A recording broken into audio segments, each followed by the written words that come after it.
It takes desperation, their backs to the wall, for some teams to excel. In round one, the Sonics endured as Phoenix's three-point assassins pushed them to the brink. For the tie! And against Houston, they've teetered on the edge. 4 times in these playoffs, Seattle has faced elimination. 4 times they've persevered. Ironically, Houston is the most recent of 5 teams ever to overcome a 3-1 deficit, a lead they once owned against Seattle, a team they've yet to advance past in postseason. Raw emotion and high intensity have forced a decisive Game 7. You better watch your back. I'm gonna take you on. I'm gonna take you on. I'm gonna take you on. I'm gonna take you on. I'm gonna take you on. I'm gonna take you on. I'm gonna For take one you team, on. there is no tomorrow.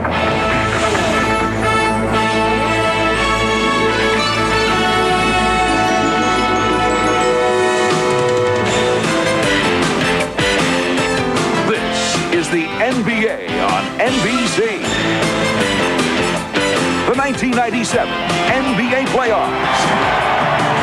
And this is the summit in Houston. Salut à toutes et à tous, le Summit de Houston accueille un match décisif de cette demi-finale de la conférence Ouest 1997 entre les Sonics de Seattle et les Rockets de Houston. 3-3 entre ces deux équipes. Les Sonics qui étaient menés 3 victoires à 1 dans cette série et qui sont parvenus à égaliser grâce à de superbes débuts de match.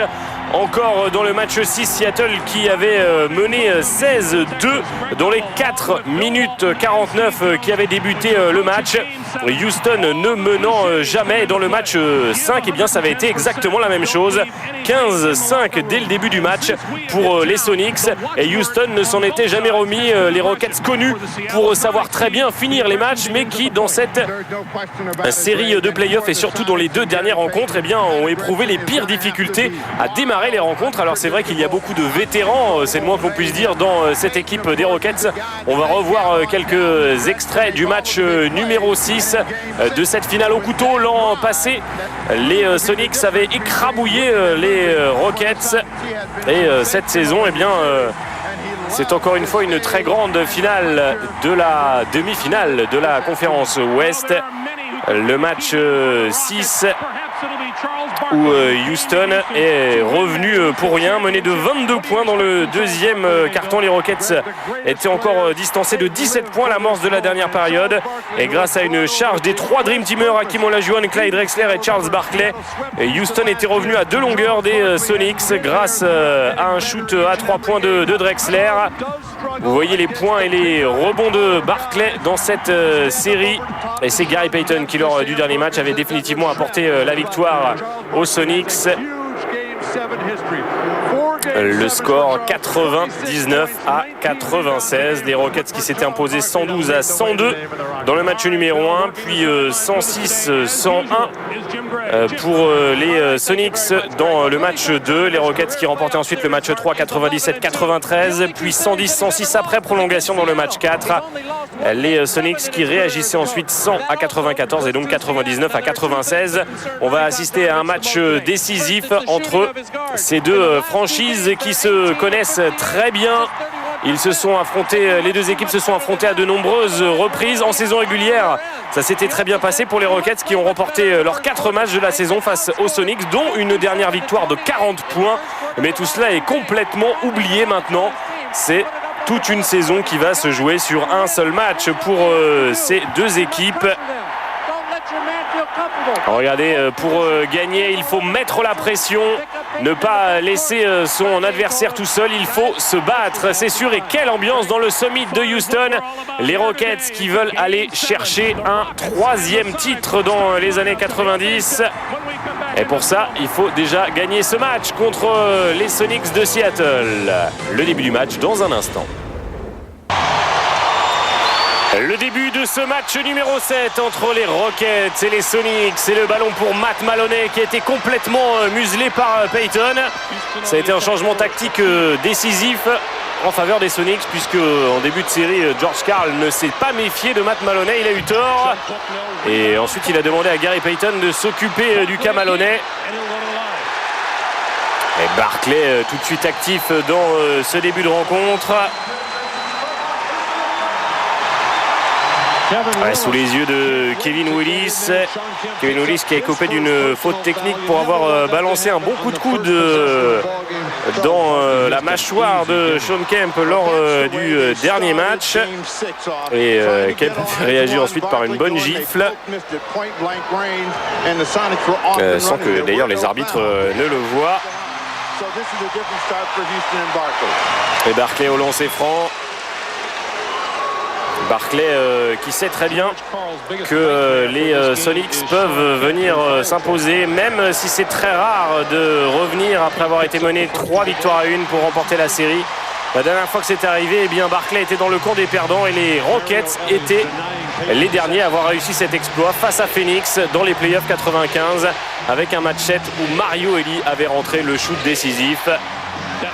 Et le contre de Olajuwon avec un Detlef Schrempf qui s'était complètement enfermé là-bas dans la raquette des Rockets. Matt Maloney qui joue à l'intérieur sur Olajuwon. Et Olajuwon a profité de la défense accrue sur le backcourt des Rockets pour briller, notamment dans le match numéro 5 où il en avait profité pour planter 31 points et prendre 16 rebonds, bien épaulé par les 26 points de Clyde Drexler.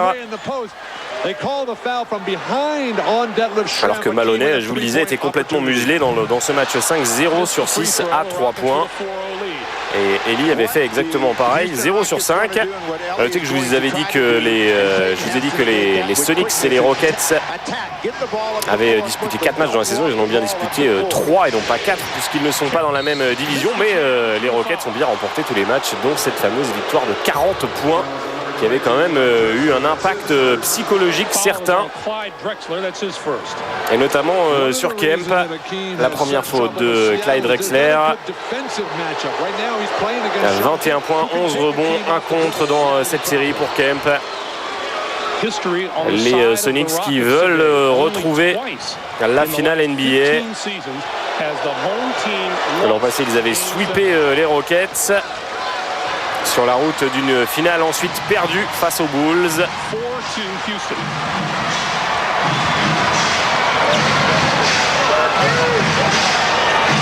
Et Utah, pendant ce temps-là, attend tranquillement son futur adversaire, les Jazz vainqueurs des Lakers, 4 victoires à 1. Les Jazz qui vont donc être bien plus reposés.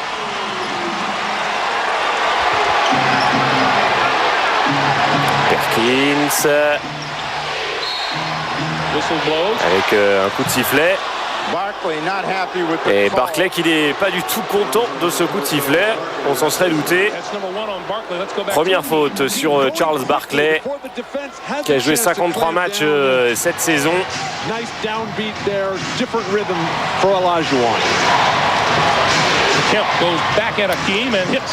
Et ça rentre pour Shawn Kemp. Shawn Kemp qui doit briller ce soir pour emmener les Sonics à la victoire. Shawn Kemp qui a eu une deuxième moitié de saison difficile. Après le All-Star Break, ça s'est moins bien passé pour lui. Il tournait à 21 points, 11 rebonds avant le All-Star Break. All-Star Game d'ailleurs qui était le 5e pour lui d'affilée. Et puis ensuite ses moyennes ont baissé pour descendre à 18,7 à la fin de la saison. Le ballon qui va sortir de la tension dans ce début de match. On a vu déjà beaucoup de tension dans cette série, notamment dans le match 3 où on avait assisté à un duel de défense avec Seattle qui était resté bloqué à 33% quand même à la fin du match. Très rare de voir ça dans la conférence Ouest. Percy Hawkins. Oh, il manque le lay-up, Percy Hawkins. La lutte pour le rebond, il est pour Shawn Kemp. Ressort sur Gary Payton. Perkins qui hésite. Et Shawn Kemp Oh, il lance une mauvaise passe dans le coin là-bas pour Hersey Hawkins. Quand on vous disait qu'il y avait de la tension et George Karl est obligé de demander un temps mort. 9:14 to play, first quarter of this game 7.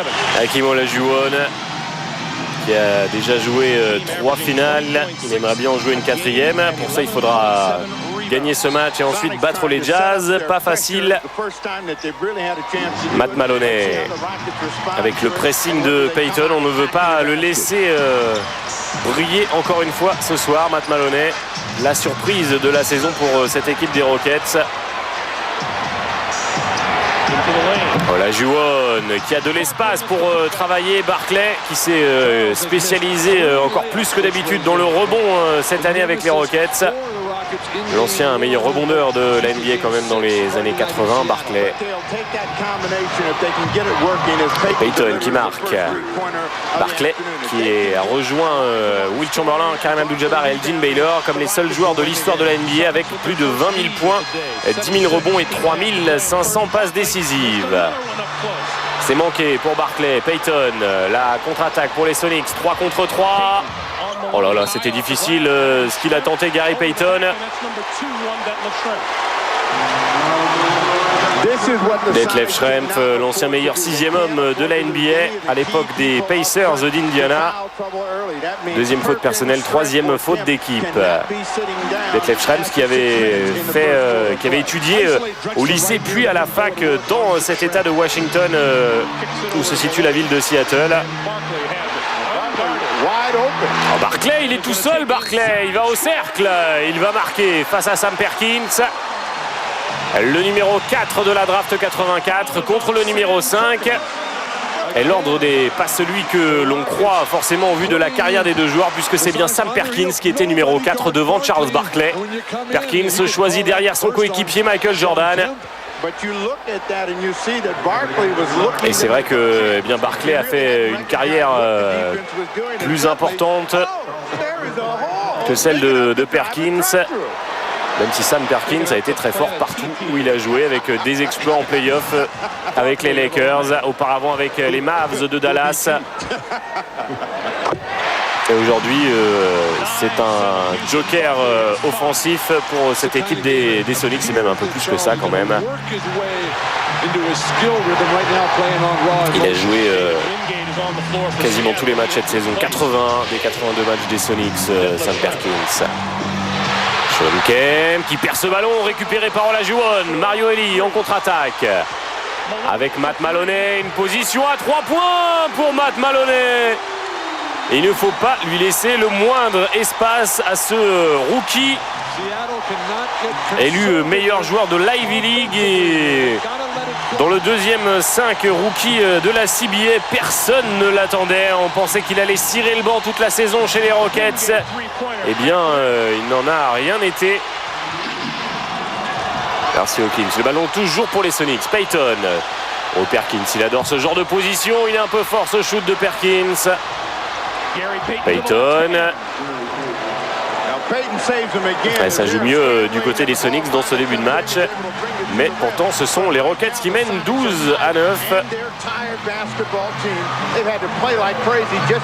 Olajuwon qui marque, Hakeem Olajuwon.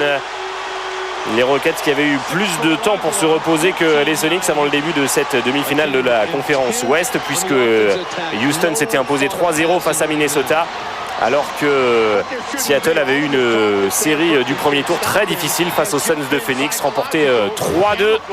Quelle adresse, quelle adresse! C'est David Wingate qui prend le relais maintenant. L'ancien de Philadelphie, de San Antonio, Washington et Charlotte. 3 points cette saison de moyenne, un peu plus pour David Wingate. Et toujours un joueur précieux. Voilà un véritable joker offensif pour le coup du côté des Sonics. Payton, le ballon à l'intérieur sur Sean Kemp qui marque. George Karl et Rudy T qui se connaissent très bien déjà en 93 pardon, ces deux équipes s'affrontaient en demi-finale avec un duel à l'arraché entre les Rockets et les Sonics. Les Sonics s'étaient imposés avant de perdre ensuite face aux Suns de Barclay en finale de la conférence Ouest en 7 matchs. L'histoire remonte donc à loin entre ces deux franchises. Et le petit lay-up manqué de Perkins. Matt Maloney en contre-attaque avec un coup de sifflet des arbitres. Maloney au lancer franc, 5 points, une passe décisive, 2 sur 2 au shoot pour Matt Maloney qui est en train de prendre sa revanche. Après avoir été malmené, regardez, à la maison, eh bien, ça se passe moins bien qu'à l'extérieur pour lui. Regardez, à 3 points, 23% au Summit. Et il a été bien plus performant à l'extérieur. Étonnant ce joueur, étonnant dans tous les sens du terme. Maloney qui, après la blessure de Brent Price en pré-saison, a dû prendre les commandes de cette équipe. Il a démarré tous les matchs de la saison au poste de meneur, tournant à plus de 9 points, 3 passes et une interception par match, avec surtout un joli 40% à 3 points, ce qui était le 14e pourcentage de la NBA. Hersey Hawkins, lui aussi c'est un sacré shooter. Hersey Hawkins, le ballon qui va sortir. Clyde Drexler qui est arrivé aux Rockets en cours de saison 94-95 à la place d'Otis Thorpe, un transfert décrié à l'époque qui allait finalement créer un mouvement d'élan pour aller chercher un deuxième titre, alors que les Rockets avaient réalisé une saison très décevante. Payton, la tentative de claquette de Sean Kemp. Le ballon va toujours être pour les Sonics. On a mis sur le terrain un autre vétéran, Terry Cummings. Et là, bonjour, l'âge moyen sur le terrain entre Terry Cummings, Barclay, Clyde Drexler et les autres. Cummings qui était All-Star en 85 et 89. Meilleur rookie de l'année avec les Clippers de San Diego. Rookie de l'année en 83. Oh, et David Wingate à 3 points. Il est en train d'exploser ses stats, David Wingate, dans ce match. David Wingate qui tourne quand même à plus de 6 points et 3 rebonds en 16 minutes dans ses playoffs. C'est le double de ses stats de la saison régulière. Là encore, l'expérience de Wingate précieuse à ce niveau de la compétition. Voilà, Juwan avec son toucher légendaire. Hakeem Olajuwon qui a encore fait une saison ultra complète malgré l'arrivée de Charles Barkley. Il était meilleur marqueur des Rockets avec 23 points, meilleur contreur, 7e marqueur de la ligue, 8e contreur pour être précis. Il tournait également à 6 rebonds. Barkley assurant l'essentiel du travail à ce niveau. Regardez, Olajuwon qui se retrouve face à David Wingate, il en profite immédiatement. On exploite parfaitement les mismatchs du côté des Rockets alors que Payton est au lancer franc. 6 points, 5 rebonds, une passe pour Gary Payton, qui lui a fait ses études dans l'Oregon, un peu plus au sud de Seattle. 3 minutes 45 à jouer dans ce premier quart-temps. Matt Maloney qui va se retrouver face à Cummings, ligne de fond, et il était sans solution, Matt Maloney. En tout cas, les Rockets ont bien mieux démarré ce match que lors des 2 précédentes rencontres. Sonics ont perdu 2 fois plus de ballons dans ce premier quart-temps. Payton avec Hersey Hawkins en 2 temps. Oh, ça rentre pas pour Hersey Hawkins. Le rebond pour Kemp qui va dunker. Sean Kemp. Quelle énergie de la part de Sean Kemp pour aller chercher ce dunk. Et la faute sifflée sur David Wingate. Fin de premier quart-temps difficile au niveau défensif pour les Sonics, avec David Wingate qui est toujours au mauvais endroit au mauvais moment. Et Mario Elie va se retrouver au lancer franc. Mario Elie passé par Golden State et Portland et qui a réalisé sans doute sa meilleure saison, même certainement, au niveau des points, à plus de 11 par match. Il a ajouté 4 passes décisives.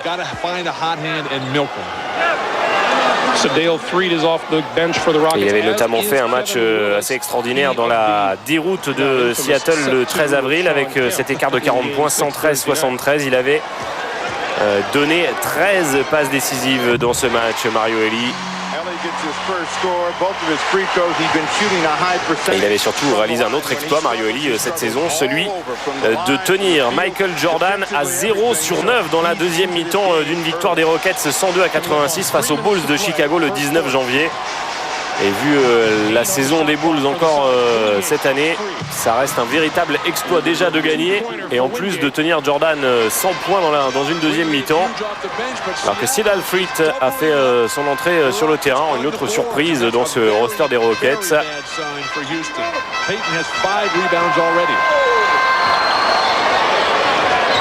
Ancien coéquipier d'ailleurs, Sid Alfred de Sam Perkins aux Lakers. Hey, ce shoot venu du coin préféré de Mario Elie. Et 24-21 pour les Rockets qui prennent 3 points d'avance. 7 points du banc des Sonics, aucun du banc des Rockets.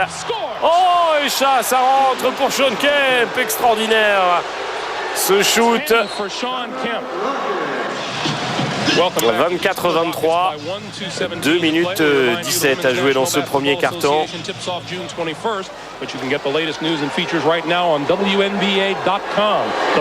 il va y avoir des lancers francs en prime pour Sean Kemp.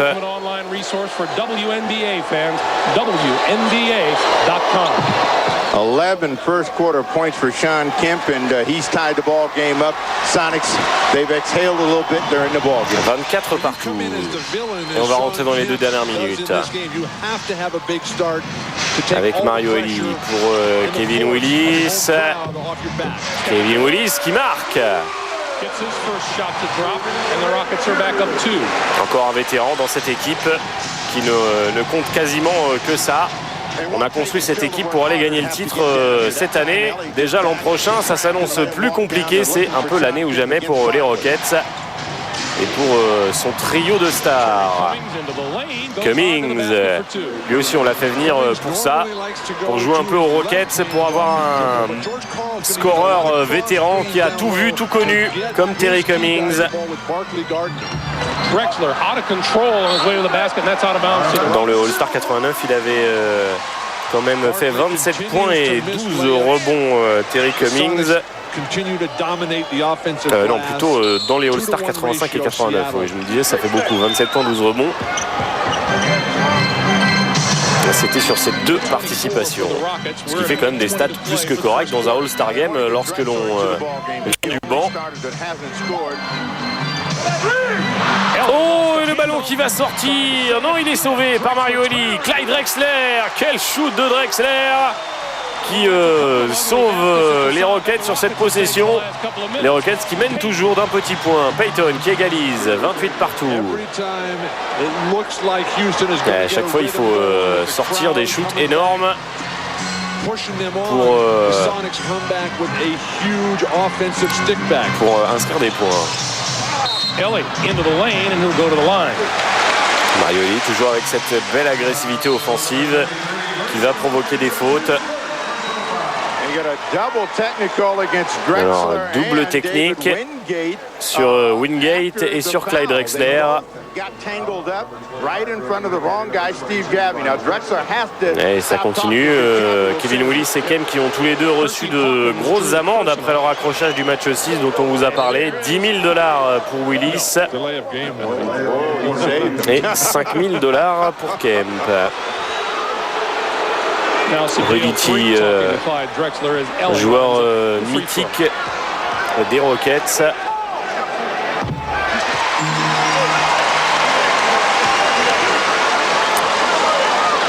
Johan sur le banc aux côtés de Charles Jones. Un autre vétéran de cette équipe, 14e saison NBA pour Charles Jones.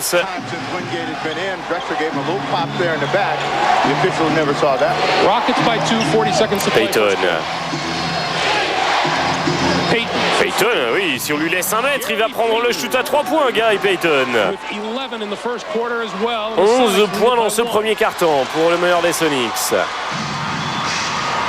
Mario Elie avec Willis. Willis avec son jump haut qui faisait des ravages au début des années 90 lorsqu'il était All-Star en 92. Kevin Willis, sa seule participation.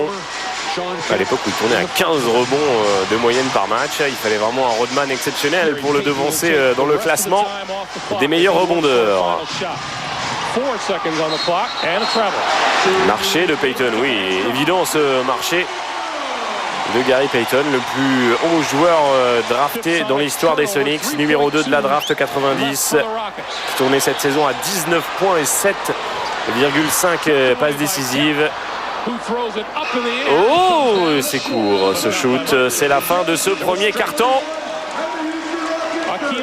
Avec les deux équipes très proches, la comparaison entre Kemp et Olajuwon, avantage à Kemp, 4 sur 5 et 11 points. Et Seattle mène d'une longueur. Eric Snow coming into the game now to replace Payton. Eric Snow qui fait son entrée en jeu et Eddie Johnson également. Eddie Johnson qui avait passé la moitié de la saison avec les Pacers d'Indiana, puis envoyé à Denver, coupé par les Nuggets et récupéré in extremis par les Rockets de Houston. Encore un joli coup réalisé par le staff des Rockets.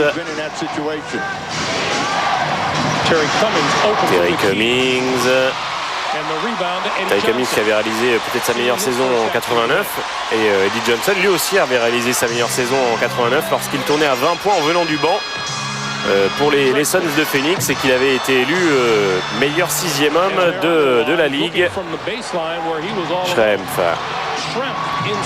Schrempf qui fait un peu n'importe quoi dans ce début de match. Et Sidan Fruit pour les Houston Rockets. Eddie Johnson joue sur les joueurs, prise à 2. Le ballon qui arrive jusqu'à Clyde Drexler. Ah, ça défend bien, ça défend très bien côté Sonics. Et Eddie Johnson est obligé de tenter un shoot n'importe comment. Cummings, une position pour David Wingate, un peu fort. Le long rebond capté par Sidan Fruit. Avec Eddie Johnson. Le rebond de Detlef Schrempf. Et la faute. Rockets have completely gone away from their post-up game. Hakeem, no touches since he's been back in the game on his spot.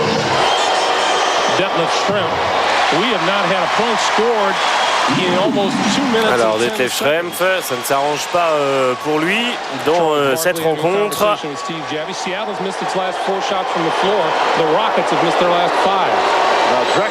L'Allemand, mais pur produit du basket américain.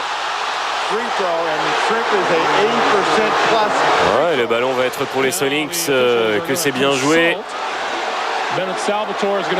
Allez, c'est Eric Snow qui était venu se battre contre les grands et il a gagné son duel. Snow, le backup de Payton cette saison. Dans sa deuxième saison, Eric Snow qui a amélioré un tout petit peu ses stats par rapport à sa saison rookie. Il n'a marqué qu'une seule fois plus de 10 points dans un match. Eric Snow. Le ballon toujours pour Eddie Johnson qui se bat bien. Eddie Johnson, joueur passé par la Grèce avant de revenir en NBA et par l'Olympiakos le Pirée.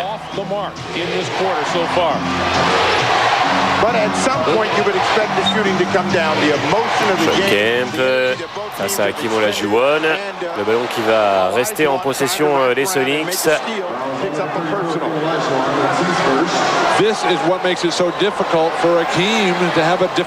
Première faute personnelle pour Olajuwon. Et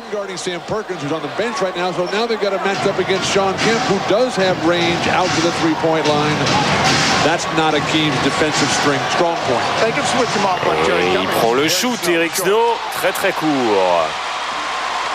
Et Sidney Fruit qui accélère. Fruit qui avait démarré la saison avec le PSG Basket avant de partir du club pour soigner une blessure et de signer avec les Rockets. Quelle histoire encore.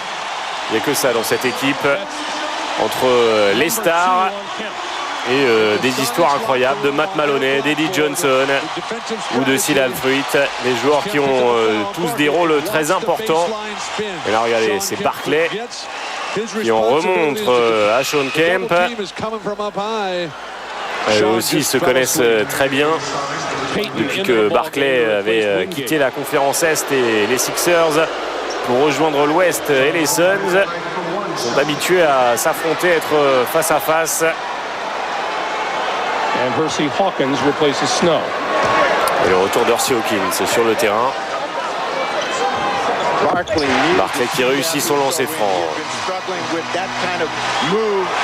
38-34, 7 minutes 40 à jouer dans cette première mi-temps. Et 8-0 passé par les Rockets. Schrempf, ça ne veut toujours pas rentrer pour Detlef Schrempf. Et Sidney Fruit qui accélère le tempo, il s'arrête, il prend le shoot, Sidney Fruit. Le rebond de Terry Cummings, Fruit qui avait remplacé dans le 5 de départ Magic lorsque Magic avait dû quitter la NBA. Il tournait alors à 15 points par match. Ça reste ses meilleures saisons à la tête des Lakers, à l'époque où les Lakers avaient d'ailleurs failli sortir Barkley des playoffs 93. Premier tour.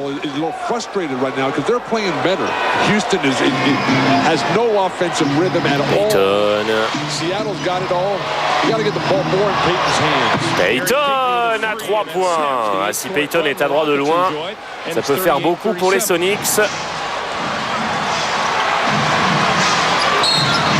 Et encore un coup de sifflet loin du ballon, non, plutôt un temps mort, pardon. On a vu passer rapidement les stats à 3 points.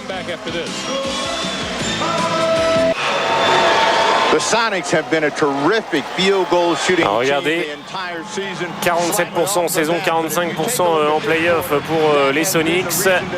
L'une des équipes les plus à droite de toute la NBA. Mais dans ce match, eh bien, difficile de marquer.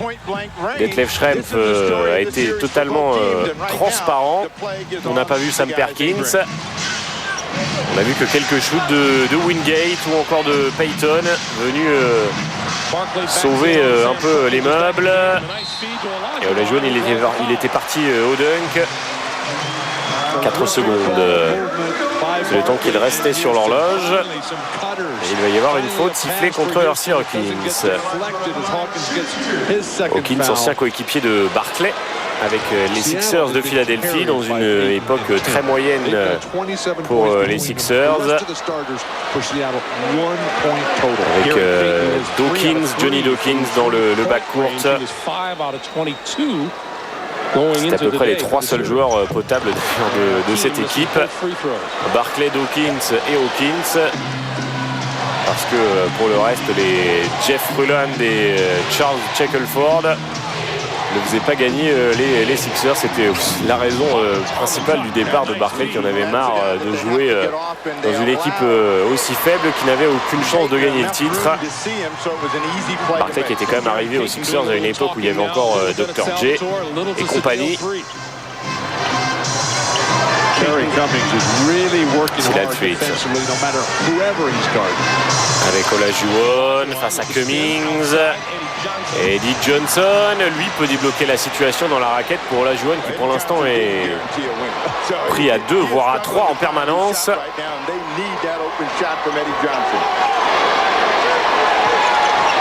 Et il va intercepter Olajuwon avec la contre-attaque. Barkley qui va au dunk. Et voilà, les Rockets qui se réveillent. Barkley, je vous le disais, spécialisé dans les rebonds cette saison. 33 rebonds le 2 novembre face aux Suns. Payton, encore à 3 points pour Gary Payton.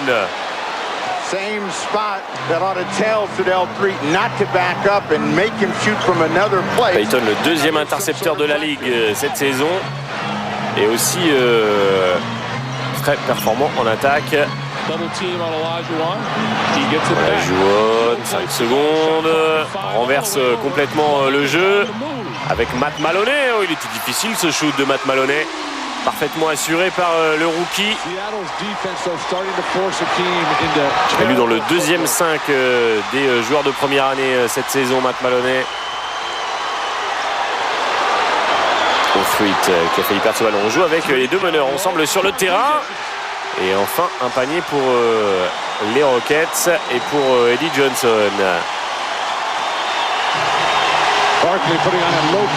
44-42, Houston qui mène toujours d'une petite possession. Voilà, regardez à l'opposé entre Maloney et Hersey Hawkins, le duel, et Hawkins qui se retrouve une nouvelle fois au lancer franc. Hawkins qui avait participé au All-Star Game pour la conférence Est en 91, au All-Star Game de Charlotte, qui avait vu le titre de MVP remis à Charles Barkley, qui avait fait déjà à l'époque une énorme performance au rebond. Cette année-là, il participait également au Shootout Contest de Hersey Hawkins.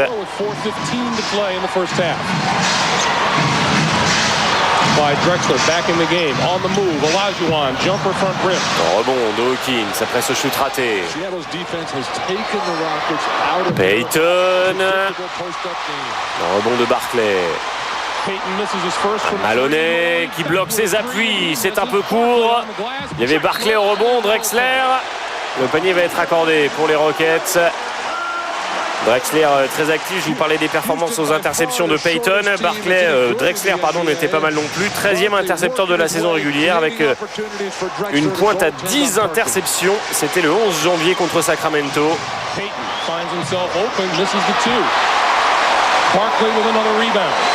Et on est parti encore pour de la défense et pas forcément une très grande adresse ce soir.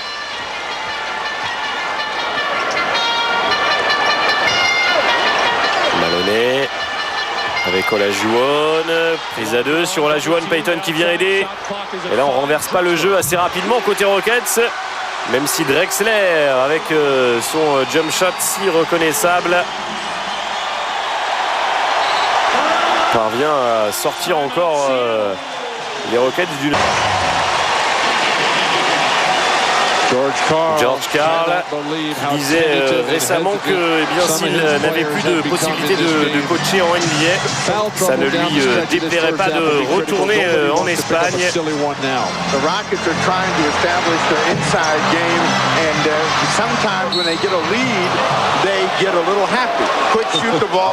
C'est toujours laborieux en attaque dans cette rencontre.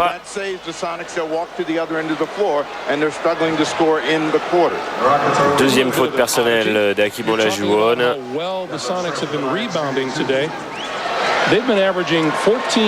Olajuwon qui a rebondi cette saison après une saison 95-96 très décevante. Et on a retrouvé le Hakeem que l'on connaissait.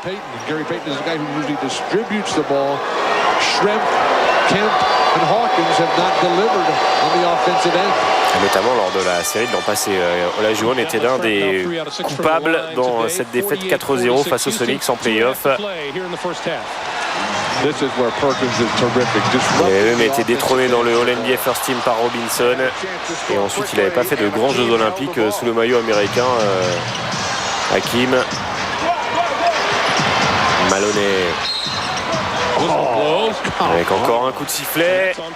Festival de coups de sifflet dans cette fin de deuxième quart-temps. Là, c'est pour Perkins. Perkins qui tournait à 11 points cette saison. C'est la plus petite moyenne de sa carrière à égalité avec sa saison rookie. Et c'était la première fois qu'il jouait moins de 2000 minutes dans une saison également.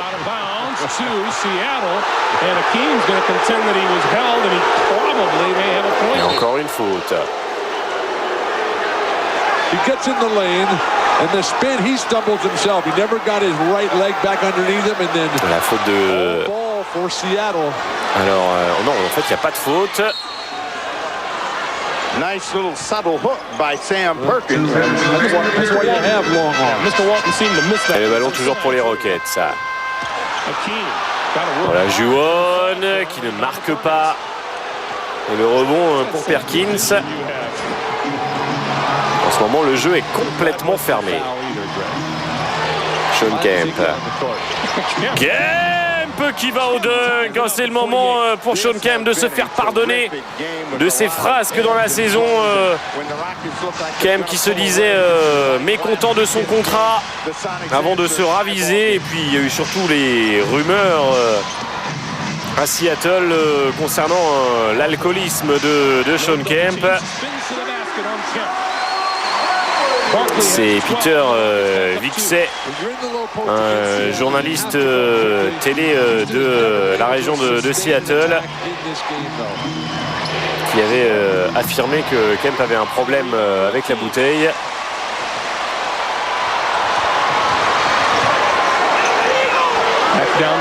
Barclay. Et défense illégale.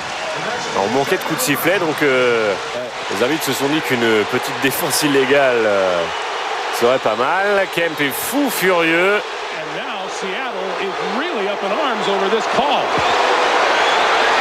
Là, c'est le coup de sifflet de trop, même si c'est vrai qu'il me semblait bien qu'il y avait une défense illégale. It's a bailout call for the referee. Alors, il discute avec la table de marque. Call a foul. You don't want to call any other violation. You just call illegal defense. It doesn't really hurt anybody. Et le jeu va pouvoir reprendre après cette nouvelle interruption pour pas grand chose. Allez, du basket, 54 secondes à jouer et 2 petits points d'avance pour les Rockets de Houston. Barclay. Barclay qui marque. Finally, no pump fakes for Charles inside. Big quarter for Charles Barkley. Hawkins. Avec Perkins qui prend le meilleur sur Kevin Willis. 30 secondes, mais les Rockets qui peuvent prendre 2 possessions d'avance avant la mi-temps. Barclay, prise à 2. Drexler, Maloney, ça défend bien dans ce match, ça défend très bien des deux côtés. Les rotations défensives qui sont bien présentes, mais là c'est Matt Maloney qui fait exploser tout ça avec un shoot à 3 points, enfin pour Matt Maloney. 5 secondes, Payton, le public du Summit qui se lève pour ces dernières secondes de la première mi-temps. Detlef Schrempf, oh un airball de Schrempf. Le panier ne va pas être accordé à Sean Kemp. Et voilà qui va le rendre encore plus furieux. On va revoir cette dernière action. Detlef Schrempf, il n'a absolument pas la distance. Ça tombe court et à côté. Et effectivement, ça arrive tard, ce panier de Sean Kemp. On revoit ce shoot tête de raquette de Matt Maloney, magnifique, à 3 points. Et les Rockets qui virent en tête à la mi-temps.